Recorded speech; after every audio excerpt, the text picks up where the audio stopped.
What's up guys, Phil here, one half of the Andrew and Phil Show. You know there's only one certainty in this life, and that's that I'm not at all reshooting my intro because I deleted the original during editing. Not at all. That's something an idiot would do. You're not going to see any kind of continuity errors between the way I'm dressed here and the way I'm dressed in the rest of the video. No lighting differences, anything like that.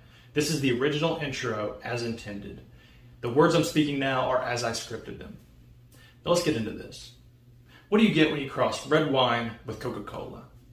You get an old cocktail called the Calimocho. I'm going to try it for the first time and then try a few variations on the recipe of my own devising. So stick around and let's give this a shot.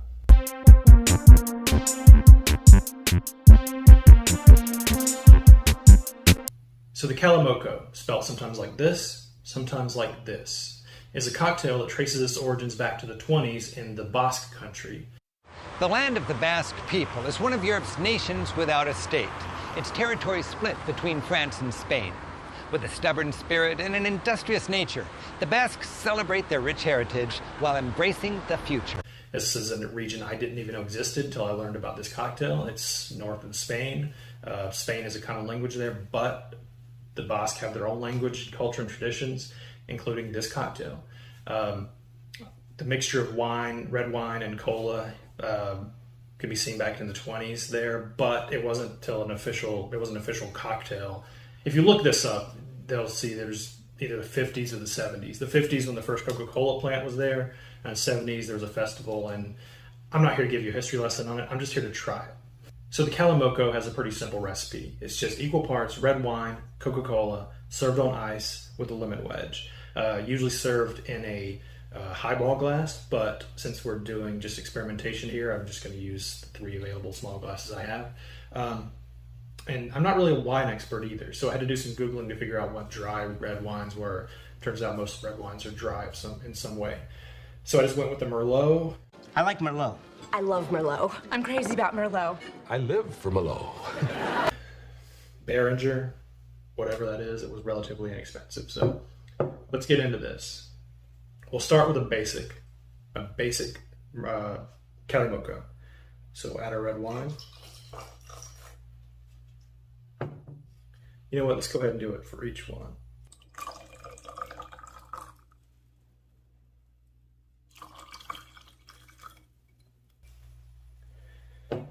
And now we'll start with regular Coke.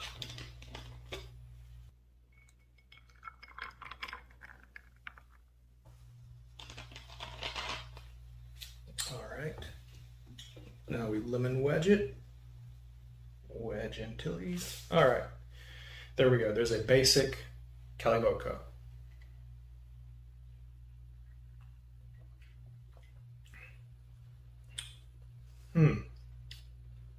That is not bad.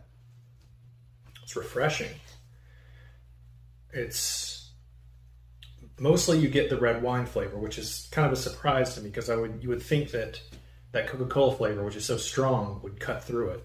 You can get a hint of it. It's there, but it's mostly just it kind of evens everything out for both ingredients. Like equal parts, evens out both of the tastes. So that's not bad. I like that. Let's try it with cherry Coke now.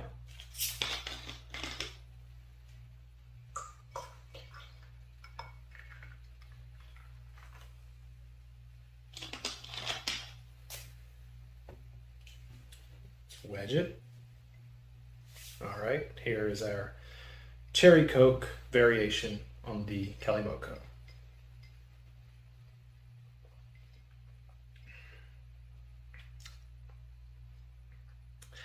To be honest, not too different.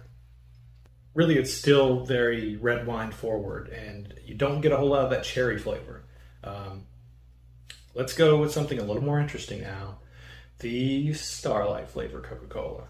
You guys remember that video I made? I know you were watching all of our videos, right?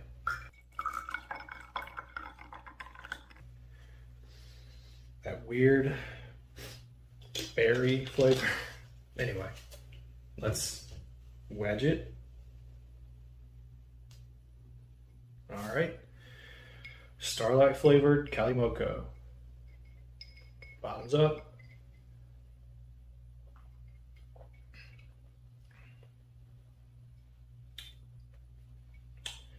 That one's a bit lighter. I think the Starlight cuts through a little bit of that red wine more. It's still not strong on the cola, but you get a little more of that weird space flavoring right at the tail end. That's interesting. Let's try this. Wedge out. Swap them around. It's that game. Hey, what's it called? I don't remember. Can I remember? No, can I tell which one's which? Here we go.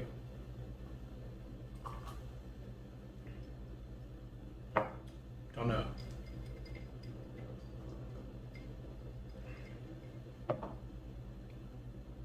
Not sure.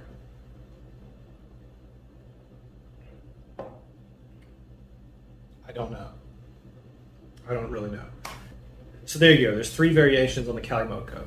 It's just not a very strong cocktail in general. None of the variant Cokes really cut through any differently. I got a little bit with the Starlight flavor of Coke, but really not enough to make a difference. In fact, just now when I drink it, I couldn't even tell which one's which. It's just very red wine forward. Now, if you love red wine and you want a refreshing wine cocktail to enjoy on these hot summer days we've been having, this may be perfect for you. It's got the character of sangria, but it's not as complex. It doesn't have the flavor of it, but it's also not as expensive to make. It's just 2 ingredients. For the rest of us, you're not really missing anything. It's drinkable. You'll probably be like, that's pretty good, but you're probably not going to go out of your way to have it. Now, in the meantime, I have these 3 drinks to finish, so please like and subscribe. Give us your feedback. Let us know if you've had it, how you felt about the Calimocho. If I messed it up in some way, just let me know. Otherwise, thanks for watching.